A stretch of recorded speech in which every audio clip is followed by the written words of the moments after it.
Well, hello everyone, and welcome to today's webinar, Tracking Deadlines with Google Calendar. I'm Betsy Malarsic. I'm a learning skills specialist with the Academic Resource Center here at Georgetown. And hopefully today we'll be going over some tips that can help you get organized. So I began by sending folks a poll asking you, how do you keep track of major deadlines? A lot of folks present said that you use a planner, which is my favorite method. I prefer pen and paper myself, but half of you also said you use GCal or another digital calendar. I found that as much as my instinct is to use a physical planner, that Georgetown sometimes forces me to go digital just because of how many folks use Google and Google Calendar on campus, but also because of how many formats are presented in terms of providing deadlines. So sometimes it's not possible to have my physical planner with me, but I do have my phone or my computer. So this is how I gradually became a Google Calendar convert. What I will say though is that a lot of folks, it looks like, use a few different methods for keeping track of assignments. I'm going to share the results with you so you can take a look. One of my first tips in terms of using GCal or using any method for keeping track of assignments is to make sure that you are keeping all of your major deadlines in one centralized location. So some of the options I provided in the poll were checking your syllabi, checking your Canvas page, looking at the places where the assignments are presented. And while that's how the assignments are presented to you, ultimately that's going to make more work if you have to look from location to location to location. So by setting up one centralized location for all of your serious deadlines, you're already going to make life much easier for your future self by streamlining the process. So one of the reasons we're having this webinar as our first webinar of the semester is that you can set yourself up for a successful semester by adding these deadlines to that location at the beginning of the semester. That way it's done and you don't have to worry about knowing when deadlines are in the future or when they're going to sneak up on you. I would recommend, however, putting daily homework assignments in a different location than your major deadlines. So if you use a physical planner, I think that that's still a really great way to record daily homework assignments such as readings or worksheets. So how do you determine which assignments you should be adding to your major assignment tracker on Google Calendar? Typically, what I recommend adding to GCal falls in the realm of tests, papers, or projects. But there's no rule. It's really based on what you feel you need reminders for. Some things to consider are assignments that make up a major part of your grade. So any individual assignment that is worth 10% or more of your grade is probably something intelligent to add to the calendar. Deadlines that are set weeks or even months in the future. So an assignment that you are worried you're going to forget about and you want some sort of external notification that it's coming up. And then also projects that require a week or more of preparation. If you found that in your past studies, you've forgotten about an assignment only to remember about it the night before, adding it to Google Calendar is going to really help you because you can set up notifications to remind you when it's popping up. And we'll be going over how to do that during this webinar. So what I have here is a sample Google Calendar that is an example of what I would recommend not doing. You want to be discerning in which assignments you add, because otherwise you're going to run into the problem of what I consider to be the white noise effect.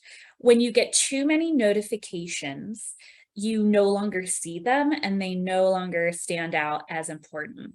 So this calendar right here that I'm presenting has all of the daily homework assignments for every class, as well as major assignments, including tests, papers, and discussion posts.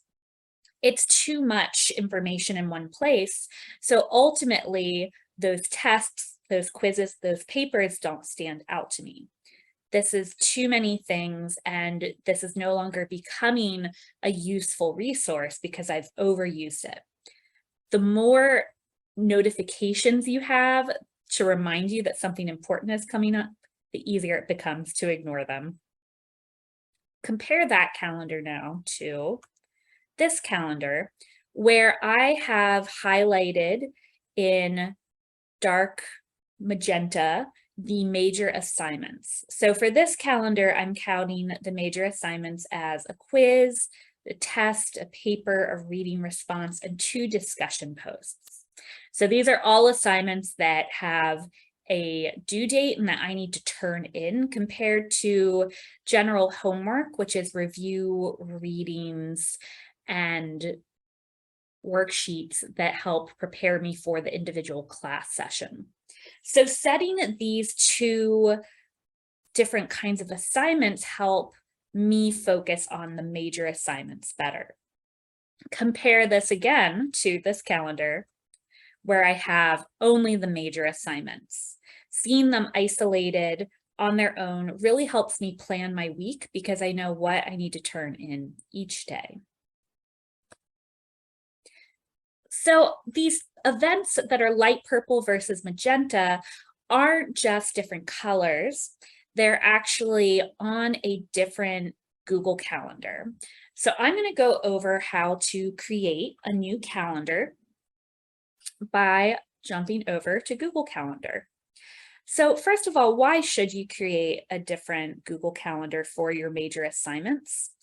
I find it really helpful because it allows you to, again, look just at the assignments themselves and help you plan out your time. So right now, the Google Calendar I'm showing you, let me know if you can't see it. The Google Calendar I'm showing you shows both my major assignments in this magenta, and then I also have my class schedule. I have the Problem of God, Spanish, Sociology, just my core sessions. But if you see over on the left-hand bar here, they're on separate calendars. So that means I can click and toggle each one on and off. So I can toggle my course schedule off and on. And that really helps me look just at my major assignments. In particular, this is helpful. Right now I'm looking at it with the week view, but if I look at it from a month view, I can see only my major assignments and see which days I have lots coming up. So for example, if I want my parents to come visit me in Washington, D.C., I can look at this calendar and see which dates would be best. I have on this calendar several things on the 3rd and the 4th, a lot due to the week of the 13th. So really it looks like the best weekend for someone to come visit me would be here on Saturday the 5th or the 6th, because I don't have any deadlines the following week. Likewise, I know that the 12th, I should probably work on studying for my quiz and my paper and doing all the work due the following week. So having this visual is going to make your future life so much easier. So again, how do we create this calendar? So we will go up to settings, which is this gear up in the top right-hand corner of the calendar. Clicking on settings, we will scroll down on the bar on the left-hand side until we get to add calendar. Under here, we'll click the arrow and go to create new calendar. So I'll call this fall 2022. Click create calendar. And there we go. And now this new calendar appears on the side here. And when I create an event, I can add it to this new calendar.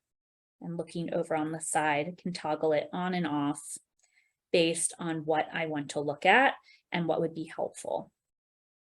So that's the first step. Again, this is going to help me isolate my assignments and look at things separately. Of course, now that we have our calendar, we can begin adding events to the calendar so that we can notify ourselves when major assignments are coming up. So I wanted to go over the different kinds of events that you can add in Google Calendar. We have three main categories. There are more options than this, but most students tend to work with these three. The default in Google Calendar is an event. So very straightforward. This is a specific time block with a start and end time, as if it were a meeting or a class. And you can also use this to work on an assignment. This event block has the ability to repeat. So if you have a reading response paper due every week, you can just make one for the semester. You don't have to make every individual one. And then you can also add events to specific calendars. So in creating that new study calendar, that is for someone who's working primarily with events. And then you can also customize your notifications, which I keep alluding to, but this is one of my favorite parts of using Google Calendar for these major assignments. Now, another popular option is to create a task. So a task will have a start date or time, but it will not have a specific end time. That means if you have a paper due today at 5 p.m., you can put the task as being due today 5 p.m., but it won't have an end time. That's because a task will continue to appear on the calendar until marked as completed. So with that in mind, adding a task is more like adding an item to a to-do list, and you can actually view all of your tasks in a virtual to-do list, which can be very useful. The third option is focus time. So focus time will look like an event. It's a specific time block with a start and end time, and it has the ability to repeat. The difference here is that it's added to your personal calendar. Focus time is something that's meant to help you set aside time for deep work. So this is actually an ideal tool if you have homework time that you want to regularly schedule, but you don't have specific tasks you want to work on. Part of focus time as well is that it makes it very easy to automatically decline meetings. It's just on the main setup page. We won't be going over focus time as much during this session, but if you have any questions about it, don't hesitate to put those questions in the chat. So we are going to take a look at how to create an event and a task and kind of compare what those two look like. So for an event, if we are making, say, Spanish worksheet 5, if we're making an event, we can title it, we specify event versus focus time versus task up here under the main subject bar. We can set a due date. So for this, we will say the 15th at 9 a.m. We can edit the time. Then what I find really helpful is to go down here to more options, which is where we can edit notifications. So here we have our calendar. We can also move our calendar and change that to major assignments. This is where we make sure we add this to our calendar. Just above that, we have add notification. So the default notification for Google Calendar is a ping on your phone or on your computer for 10 minutes before you have to attend an event. And what a lot of folks don't realize is that you can actually change the notification to an email. So you can receive an email reminding you of a major task. So you can also change this not only to an email 10 minutes before, but 10 hours, 10 days, 10 weeks might be too far in advance, but I find this really helpful for major assignments. So let's say we have Spanish portfolio, which is a more major assignment. We have a good question in the chat. Would Google Calendar let you know if an event you are planning to schedule will conflict with another event? It might not let you know that automatically. If you schedule something as focus time, then it will let you know. So I'll show you how to set up focus time. You can also edit how you make a calendar event. You can set it up so that it will automatically decline meetings. And if it does that, it will send you an alert. But typically Google Calendar will let you schedule multiple things at the same time. So that's a good question. You have to be aware of your Google Calendar. So with the notification here, if we have Spanish portfolio due, this is a major assignment that's due. I want an email for it 7 days in advance. So I can also get another email 1 day in advance. And it's smart enough to know that 7 days or 1 week. So what I like to do here is set 2 notifications for myself. I want an email for 7 days before it's due, because that's when I will be working on it.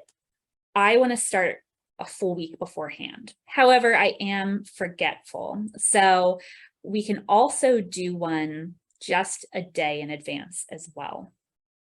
So it's very interesting to play with this, but I want to advise you again to avoid doing too many notifications. This goes back to what I consider the white noise situation. If you have too many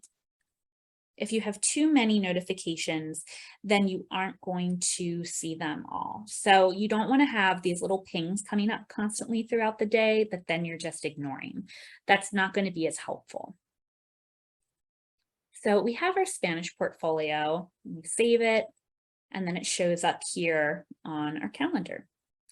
So what if we want to create a focus time so that it will automatically decline? If we go to focus time, it automatically says focus time, but you can make this specific in terms of work on Spanish portfolio.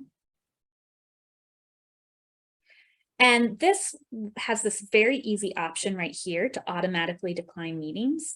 If you click that, it will decline them, but it will usually still let you know, but it won't let you accept. So there's a calendar update right now. So it'll let you know, but it won't let you accept what is coming in. The problem here is that typically you only add it to your individual calendar. You can change the color, but you can't actually change the calendar.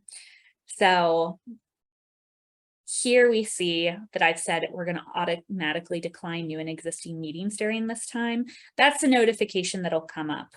So that's better for study time, but I would definitely recommend it if you want to avoid any conflicts. So I definitely want to show you tasks as well.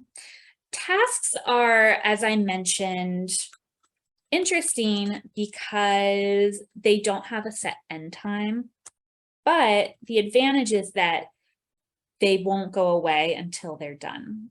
So let's say we have this task for Spanish homework number 5, and I have a due date of November 1st, 4:30, and I save it. It shows up here as it would an event, but much smaller. Here we have it. And then I can also come over here to this bar on the right-hand menu side and click on this little check mark in a circle. And this shows all my tasks. So even if I don't finish this homework by this day, this assignment won't go away until I check it off. So this is very useful if you want that digital to-do list, but you can't necessarily set up the same notification system. So all of these methods have advantages and disadvantages. It really depends on how you like to work and what's useful for you. So we're going to go over adding your Canvas calendar to GCal, and this can also apply to other calendars as well. So once you know how to add this link, you can also add links from other programs as well. So with the Canvas calendar, this is the page where you'll get a sense of what would show up if you add your Canvas calendar to your Google Calendar. You come over onto your Canvas page, and on the left-hand menu bar, there is a calendar icon. Some professors might put every single assignment up here, some might put none. You can see this is an outdated Canvas calendar, but there are no assignments on here. So syncing this specific calendar is going to show me nothing. It's good to be aware of what's going to appear before you add the Canvas calendar, because then you'll know how much you have to edit the Canvas calendar, or if adding it would just make things more complicated. On this calendar page, you'll notice on the bottom right-hand corner, there is a link that says calendar feed. And that is key. What you want to do is click on that calendar feed link, and that will bring up a link that you can then add to any digital calendar. So you can add this to iCal, Outlook, any app or program that will accept a URL from an outside calendar. Copy this link. Then you want to go back to Google Calendar, back to that settings. So again, clicking the gear at the top of the page. Then on the left-hand column, where before we went to add calendar and create new calendar, instead we are going to go down to from URL. Add the link here, and then click add calendar. And that's it. All you have to do is find that link, copy it, and paste it. And again, you can also add iCal links here. You can add any program that has a link available to integrate it to your Google Calendar. So with adding these events, you may not be totally happy with everything that's been included. Perhaps there are too many programs or not enough. It's important to note that the Canvas calendar will appear as a separate calendar on the side, so you can toggle it on and off. You can also always edit different assignments. If you click on them and you go up to the three dots on the event, you can copy any event you've made to a different calendar. So if I click copy to fall 2022, it'll bring up the page. It'll let me edit it if I want to, or you can just click save. And now I have this copied to another calendar. So if I just want to save myself the trouble of entering a lot of information, but want to only include some from my Canvas calendar, this is one interesting way to achieve that kind of hack. So you've developed this whole system for checking in with Google Calendar. How do you make sure you remember to use it? I recommend setting a regular check-in time to look over your major assignments. So what do? All you have to do is choose a recurring time once a week to look over your major assignment deadlines, and then schedule a Google Calendar event for your weekly check-in. Really easy. All that you need to do, again, is have that block of time where you look over your GCal to see what's coming up in the next week. That way, if you have a major test to do Friday, it won't totally catch you by surprise. And when do you schedule it? Either at the end or beginning of the week is what I would recommend. Typically at the beginning of a study block when you can work on any assignments that you've forgotten. One of the reasons it's so hard to think about major assignments that are due in 1 week's time or 2 weeks' time or a month's time is that there's so many deadlines between now and then. So you want to schedule your check-in time for a block when you don't have an immediate deadline. A lot of folks like to do this Sunday evening. Personally, I like to do it either Friday afternoon or Saturday morning because Saturday morning I feel like I should work, but I don't want to work because I'm very tired. So this is something productive, but not exhausting, and it's a good time for me to check in. So I actually appreciate this check-in time with Google Calendar and my to-do list as a moment for me to recalibrate my goals for the week and to see what I need to do. So we're just about out of time. We'll be moving into questions in a minute, but wanted to let you know about our next webinar. It's going to be on Tuesday, September 20th on understanding complex readings. So we're going to be focusing on breaking down really dense academic passages, such as you might find in a philosophy, theology, even a science text, and breaking down how to stay focused and how to pick out the big picture instead of getting lost in the details. So we'll leave time for some questions. If you have any questions, feel free to add them to the chat. Otherwise, thanks so much for stopping by and best of luck with the new semester.